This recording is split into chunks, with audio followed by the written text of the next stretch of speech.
বর্ণনা করেছেন আবু হুরায়রা, 7টা গুণ যে অর্জন করবে আল্লাহ তাকে নিজের ছায়ায় কিয়ামতে রেখে দিবে। কার ছায়া? কার ছায়া? আমাদের হুজুররা তাফসীর করে আরশের ছায়া। এখানে তো আরশ নাই। আল্লাহ বলছেন ইয়াউমা লা যিল্লা ইল্লা যিল্লুহ, সেই দিন আমার ছায়া ছাড়া আর কারো ছায়া থাকবে? তো তুমি আরশ পাইলা কোথায়? Fabrication, they made it up. অনেকে এরকম অতিরঞ্জিত বানিয়ে নেয়। রাসূল বলছেন হুজুর পরে আশহাদু আল্লাহ কালেমা শাহাদাতটা পড়লেই জান্নাতের 8টা দরজা খোলা হবে। হুজুররা বানায় নিছে, আকাশের দিকে তাকায় করতে হবে। আকাশের দিকে তাকানোর কোনো কথা হাদিসের ভিতরে নাই। আবার আমরা হাদিস বানিয়ে নিয়েছি উতলুবুল ইলমা ওয়ালাউ কানা বিসসিন, সিনে হলেও জ্ঞান অর্জন করো। ভুয়া কথা, মিথ্যা কথা, ফালতু কথা, এটা কোনো হাদিসই না। আবার অনেক এরকম ফ্যাব্রিকেশন আমাদের সমাজে আছে না নাই? আনা মদিনাতুল ইলম আলিউন বাবুহা, সব খুতবার কিতাবের ভিতরে এই হাদিস দেয়া, আমি এলেমের শহর, সেই শহরের দরজা হলো আলী।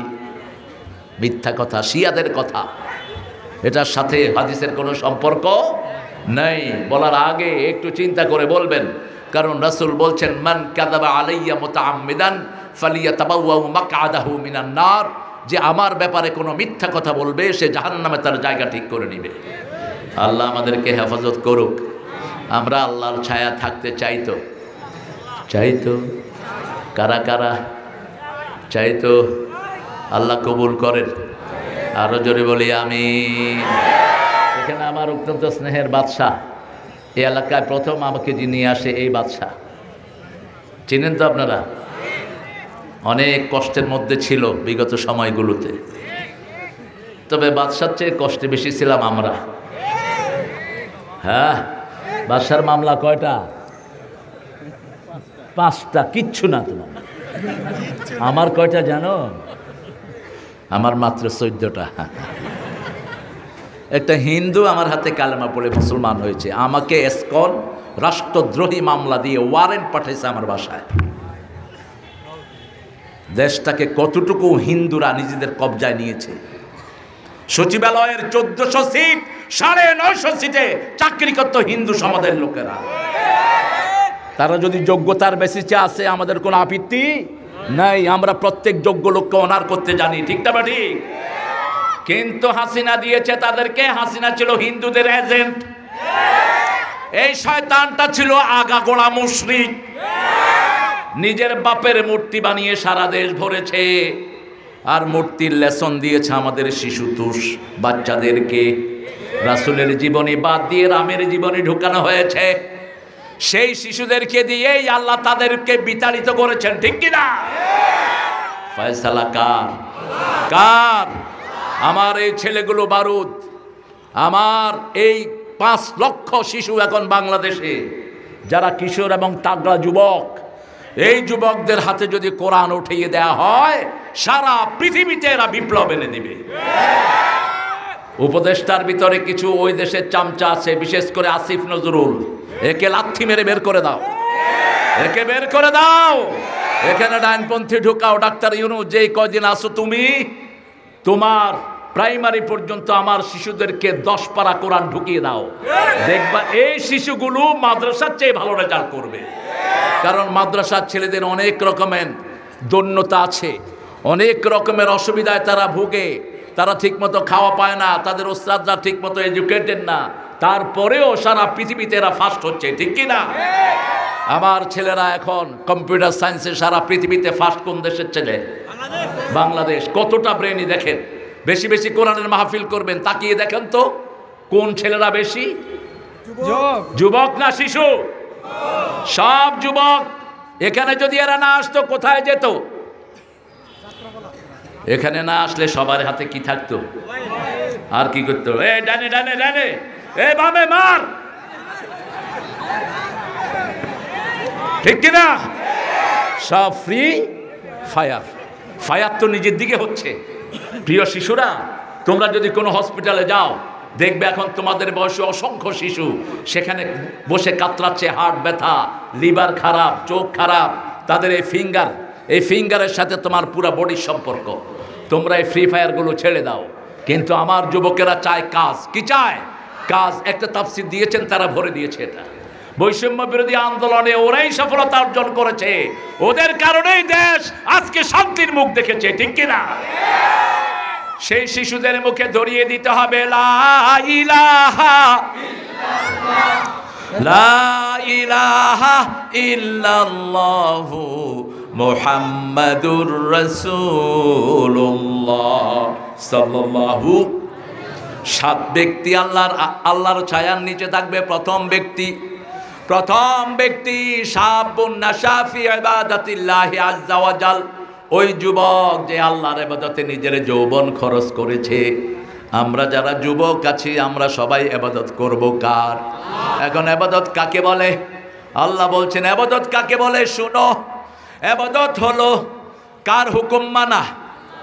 ইবাদতের আরেকটা ব্যাখ্যা হলো রাসূল বলছেন আদ-দুআ হিয়াল ইবাদত। দোয়াটাই ইবাদত। দোয়াটা কি?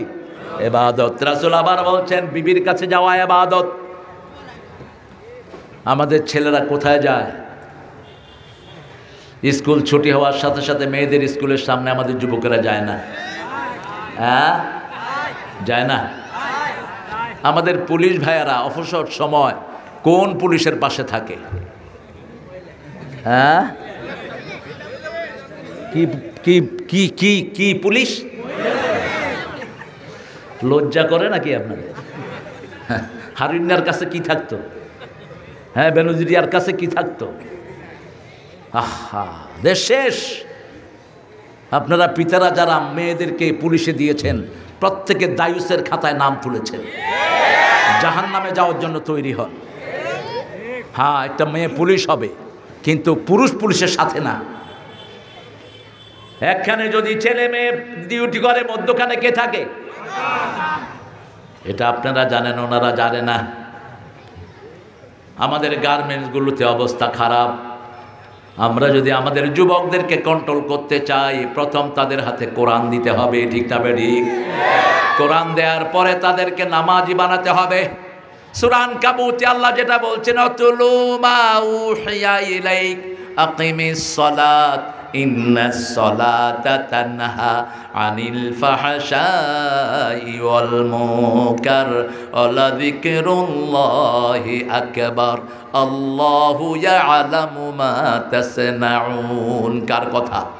আল্লাহ বলছেন ওহি তেলাওয়াত করো ছেলেরা। ও যুবকেরা তেলাওয়াত করো। তেলাওয়াত করলে চোখ ভালো, হার্ট ভালো, কলিজা ভালো, শরীরও ভালো। সূরা বনী ইসরাঈলে আল্লাহ সেই কথা বলছেন অনুনাজ্জিলু মিনাল কুরআনি মা হুয়া শিফাউ ওয়া রাহমাতুল লিল মুমিনিন ওয়া লা ইয়াজিদুয যালিমিনা ইল্লা খাসারা। কোরআনে যা নাজিল করেছি সবটাই হলো আরোগ্যতা, কিউরেন্স। একদিকে পড়বেন আরেকদিকে আপনার শরীর ভালো হয়ে যাবে। একদিকে রিসাইটেশন হবে আরেকদিকে you will get rid of all type of disease. যত রোগ আছে সব রোগ আল্লাহ আপনার ভালো করে দিবেন। কে বলছেন? আল্লাহ বলছেন। আর এটা হলো জালেমদের জন্য ক্ষতির কারণ। কোন জালেম কোরআন পড়লে রহমত পাবে না। রহমত পাবো মুমিনেরা। কারা পাবে? মুমিনেরা। আমরা বললাম ইবাদত কখন থেকে কখন করতে হবে? আল্লাহ বলছেন আমা খালাকাতুল জিন্না ওয়াল ইনসা ইল্লা লিয়াবুদুন। সূরা জারিয়াতের 56 নম্বর আল্লাহ বলছেন শুধু একটা উদ্দেশ্যেই মানুষকে আমি বানিয়েছি, সেটা হলো ইবাদত। সেটা কি? ঘরে ঢুকলে ইবাদত আছে না নাই? কোন পা দিয়ে ঢুকবেন? ডান পা। বের হওয়ার সময় বাম পা। পায়খানায় ঢুকতে কোন পা? তার মানে দুনিয়ার পায়খানা এক জিনিস, ঠিক না ঠিক? আর ঘর আর মসজিদ এক জিনিস। মসজিদে ঢুকতেও ডাইন পা, ঘরে ঢুকতেও ডাইন পা। আবার কোন হাত দিয়ে খাবেন? কেন? সুন্নাত এক। দ্বিতীয়, আজকের মেডিকেল বলছে তোমার সব অর্গানগুলো বাম দিকে ডান দিকে ঘুরানো। ডান হাত যদি চাপা থাকে, বুকের মধ্যে খাওয়া চাপা পড়ে তুমি মারা যেতে পারো। 1400 বছর আগে রেকর্ড দিয়েছেন রাহমাতাল লিল। আবার বলেছেন দাঁড়িয়ে খেও না। আজকের মেডিকেল সায়েন্স বলছে দাঁড়িয়ে খায় তাদের লিভার সিরোসিস হয়, কিডনিগুলো উইক হতে থাকে।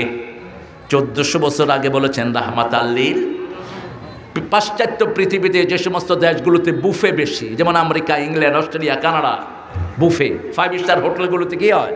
বুফে হাতে নিয়ে নিয়ে। এই বুফে যারা খায় এদের লিভার বেশি নষ্ট হয়, এদের কিডনি বেশি ড্যামেজ হয়। আর গ্রামের লোকেরা সব সময় বসে খায়, তাদের কিডনি তাদের লিভার বেশি ভালো না খারাপ? ভালো। গ্রামে ক্যান্সারও কম, কারণ শহরে বাতি বেশি, ক্যান্সারও বেশি, বোতলের খাওয়া বেশি, ক্যান্সারও বেশি। এবার আমরা বললাম আল্লাহ কোন পর্যন্ত ইবাদত করতে হবে? সূরা মরিয়মে আল্লাহ বলছেন ওয়া আওসানি বিযাকাতি বিসসালাতি ওয়াজ যাকাতি মা দুমতু হাইয়া।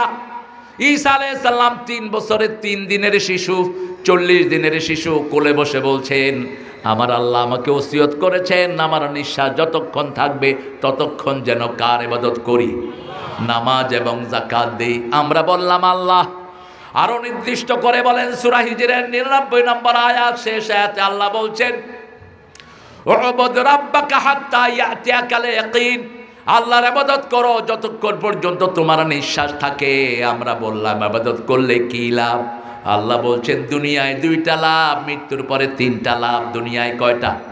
2টা। আমরা বললাম বলে দেন। আল্লাহ বলছেন ফালিয়াবুদু রাব্ব হাযাল বাইত আল্লাযী আত'আমাহুম মিন জু' ওয়া আমানাহুম মিন খাউফ।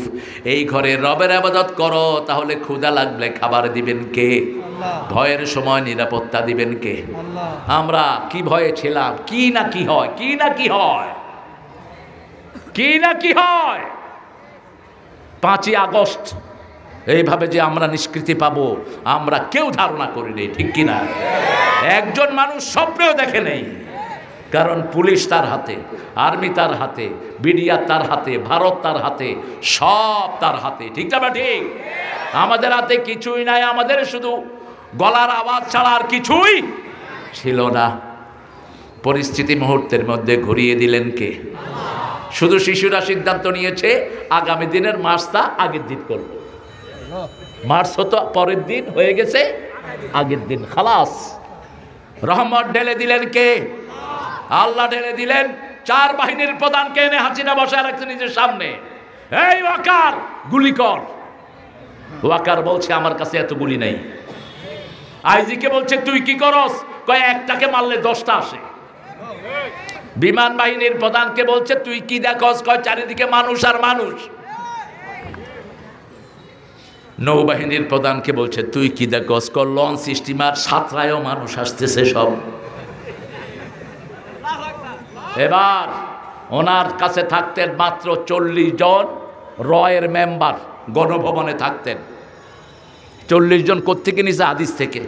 রাসূল বলছেন মান সাফার আলি আহদিহি ফাহুয়া শয়তান। যে একা সফর করে ও শয়তান, যে 2 জন সফর করে শয়তান, 3 জন সফর করে মুমিন, 4 জন সফর করে ভালো। রাসূল কোথাও পাঠালে কয়জন পাঠাতেন? 4 জন, অথবা 40, অথবা 400, অথবা 4000। ওই সৈন্যটা সেখান থেকে তারা নিয়েছে। এখন আমাদের আর্মিরা ওই জিনিসগুলি ফলো করে।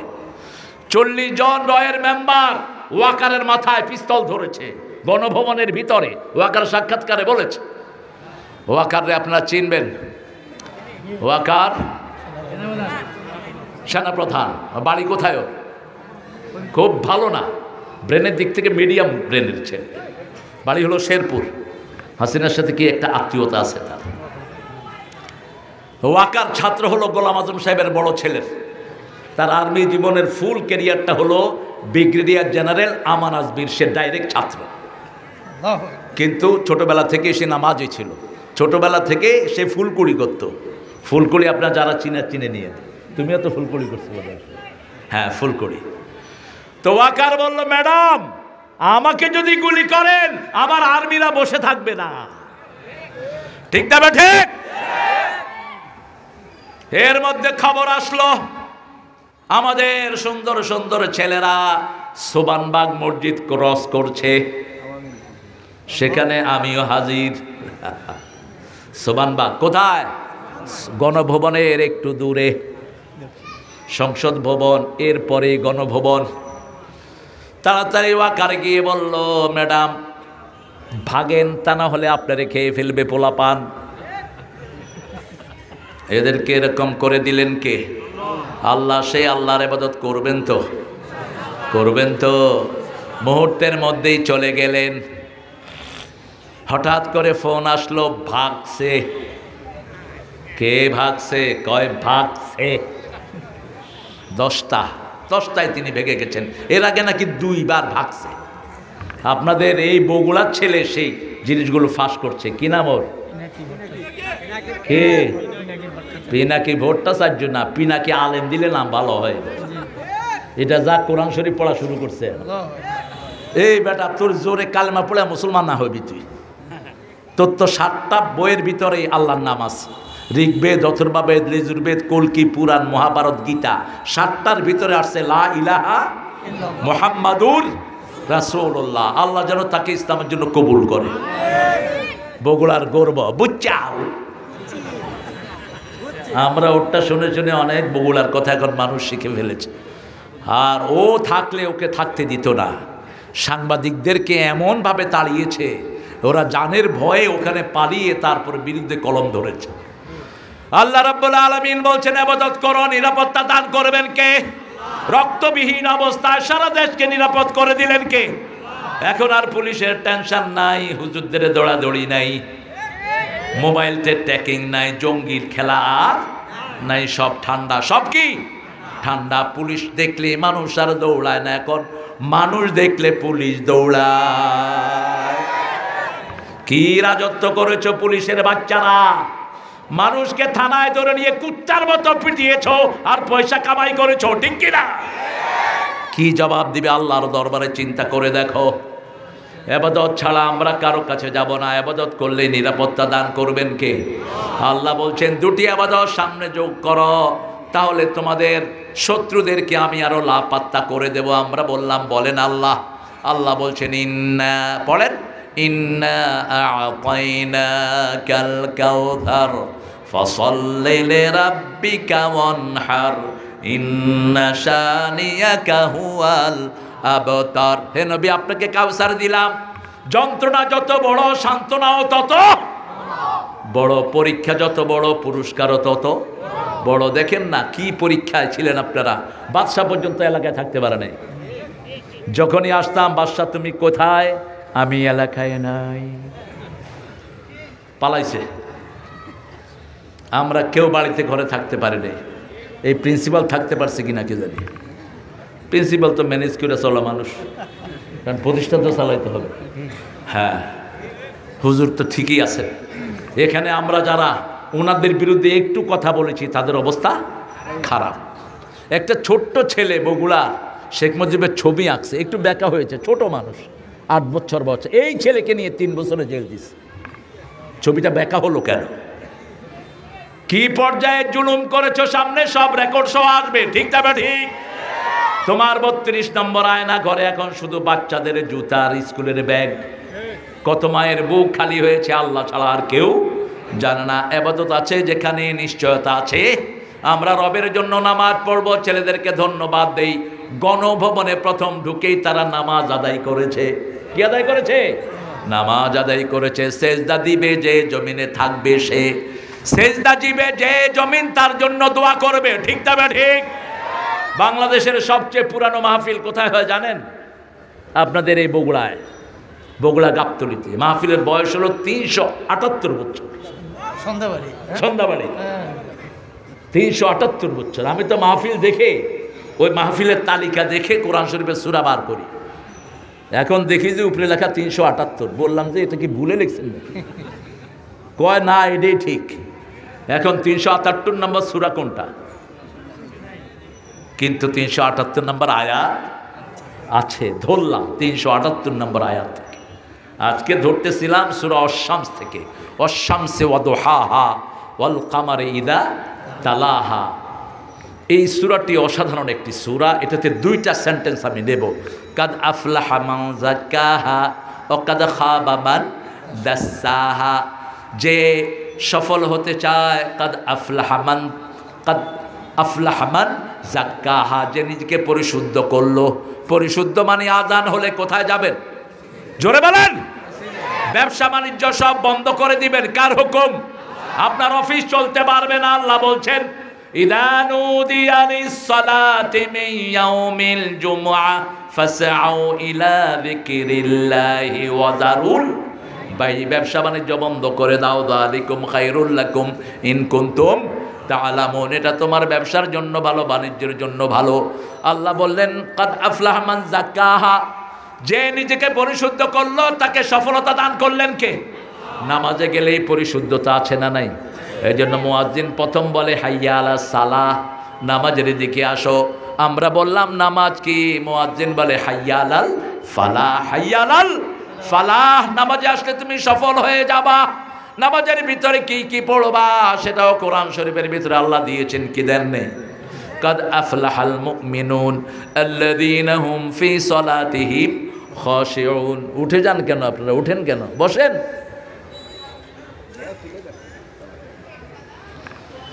কাদ আফলাহাল মুমিনুন, সফলতা সেখানে ঈমান আছে যেখানে বেঈমানরা কখনো সফল হইতে পারে না। ঈমানদারদেরকে সফলতা দিবেন কে? আমরা বললাম আল্লাহ। সফলতার আর কোন কোন জায়গা? আল্লাহ বললেন 5টা কাজ যারা করবে দুনিয়াও সফল, আখিরাতও সফল। আরেকটা আয়াতে আল্লাহ বললেন 2টা কাজের কথা, কুনতুম খায়রা উম্মাতিন উখরিজাত লিন-নাস তা'মুরুনা বিল মা'রুফি ওয়া তানহাউনা আনিল মুনকার ওয়া তু'মিনুনা বিল্লাহ। তোমরা সর্বশ্রেষ্ঠ জাতি, তোমাদের কাজ হবে সব মানুষকে ভালোর দিকে ডাকা। কিসের দিকে? ভালোর দিকে। সৎ কাজের আদেশ, অসৎ কাজের। আল্লাহর স্পেসিফিক করে বলছেন ওয়ালতাকুম মিনকুম উম্মাতুন ইয়াদউনা ইলাল খায়র ওয়া ইয়া'মুরুনা বিল মা'রুফি ওয়া ইয়ানহাউনা আনিল মুনকার ওয়া উলাইকা হুমুল মুফলিহুন। আল্লাহ বলছেন তোমাদের মধ্যে একটা দল থাকবে যারা মানুষকে ভালোর দিকে ডাকবে। এরকম দল আছে না নাই? কথা বলেন। আপনাদের এই মাদ্রাসায় তো ছাত্র বোধহয় ফারুক, ডক্টর ফারুক, জমিয়তে আহলে হাদিসের কি আব্দুল্লাহ ফারুক, আল্লাহ তাকে কবুল করুক। অত্যন্ত পরিশীলিত একজন মানুষ।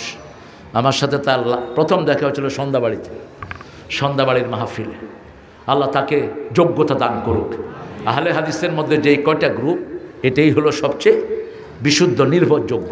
এরা ফিতনাবাজ না, এরা ঝগড়া লাগায় না, এরা কিলাকিলি লাগায় না। মুস্তাব সুন্নত নিয়ে যা বাড়াবাড়ি করে বিভিন্ন জন, ঠিক না? ঠিক। একজন তো বলে ফেললেন আমি মোহাম্মদকে কবর থেকে উঠাবো, কেন মাস্ক পরে নামাজ হয় আমি এটা জিজ্ঞেস করব। কি দৃষ্টান্তমূলক কথা! কি পিওর মাউথ সাপ! কার ব্যাপারে কথা বলছো? মুখ সামলিয়ে কথা বলো। আল্লাহ বলছেন লা তারফাউ আসওয়াতাকুম ফাওকা সাওতিন নবী, তোমাদের কণ্ঠ যদি নবীর উপরে উঠে যায় আনতাহবাতা আমালুকুম ওয়া হুম লা ইয়াশউরুন, আমল নষ্ট হয়ে যাবে, টেরও পাবা না। ঠিক কি না? এই জন্য নবীর জন্য শব্দ চয়ন সেটাই হবে যেটা করেছেন কে? আল্লাহ করেছেন। আল্লাহ বলেছেন মুদ্দাসির, আমি বলবো মুদ্দাসির। মুদ্দাসিরের বাংলা হলো কামলিওয়ালা। কিওয়ালা? কামলিওয়ালা। ও গো ও কামলিওয়ালা, ইয়া নবী সাল্লে আলা। তোমারে মনে পড়েছে, তোমারে মনে পড়েছে, কি যে কি মন্ত্রণাতে, অসহ যন্ত্রণাতে মন আমার তোমায় সরেছে, তোমারে মনে পড়েছে। প্রথমবার কামলিওয়ালা বলে বললেন তুমি উঠো, তুমি জাগো। তুমি জাগলে 250 কোটি মুসলমান জাগবে। তুমি জাগো। কি দিয়ে জাগবা? রব্বাকা ফাকাব্বির, রবের বর্ণত্ব বর্ণনা করো। তুমি তাকবীর দাও, বলেন আল্লাহু আকবার, আল্লাহু আকবার।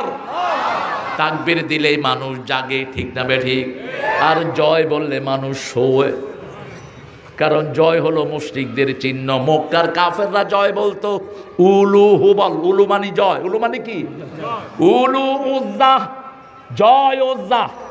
ওই 1400 বছর আগের মুশরিকরা যা বলতো এখনকার মুশরিকিরাও তা বলে। জয় রাম সিয়া রাম, জয় জয় রাম, জয় হো। আর আমাদের ধর্মীয় শব্দ হলো আল্লাহু আকবার। জানা যায় আল্লাহু আকবার, নামাজে আল্লাহু আকবার, একামতে আল্লাহু আকবার, ঈদে আল্লাহু আকবার, হজে আল্লাহু আকবার। ঠিক তবে ঠিক। সন্তান জন্ম নিলে প্রথম শব্দ কি? কি সুন্দর শব্দ, একটু জোরে বলুন তো আল্লাহু আকবার। এই আল্লাহু আকবার বললেই সফলতা দান করবেন কে? আল্লাহ বলছেন আজকে আমি একটা জিনিস পরীক্ষা করলাম, আমি খুব ক্লান্ত, কারণ দিনে আরেকটা কথা বলে এসছি, আমি আরেকটা মাহফিলে ক্লান্ত খুব, বাথরুমে ঢুকলাম, অজু করলাম, দেখি যে ক্লান্তি শেষ। কি করলাম? অজু। আর রাসূল বলছেন যারা রাতে 3টা তাসবিহ করে ওদের সব ক্লান্তি দূর করে দিবেন কে? বিশেষ করে মায়েরা, আপনি আমলটা বেশি করবেন। আমাদের দেশে মায়েদের কাজ বেশি না পুরুষের বেশি? এখন তো পুরুষেরও বেশি। পুরুষের কত কাজ করে, ঘরে গিয়ে শুধু মোবাইল টিপতে থাকে, বিবির সময় দিতে পারে না। এরকম পুরুষ বেশি না কম? আফসোস, ঘরে ঢুকার সাথে সাথে মোবাইল অফ করে দিবেন। Off it, take it out.